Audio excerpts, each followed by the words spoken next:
Hi friends, good morning. This is Srikanth. Today I will explain about time DAX function.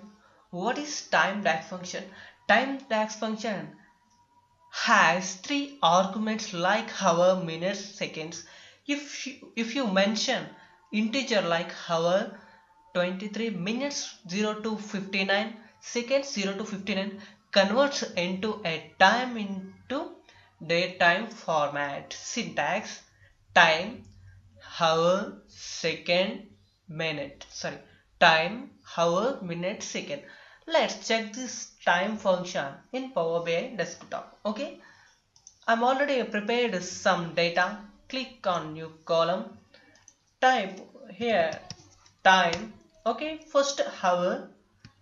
Okay, next. So I'm adding hour. And next one is minutes.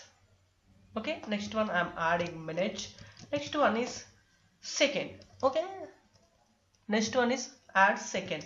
See, this time is a function, sales is a table name, hour is a column name, comma, sales is a table name, month is a column name, comma, sales is a table name, second is a column name. Okay, let's check this function. See this, it's automatically converted to time and date format.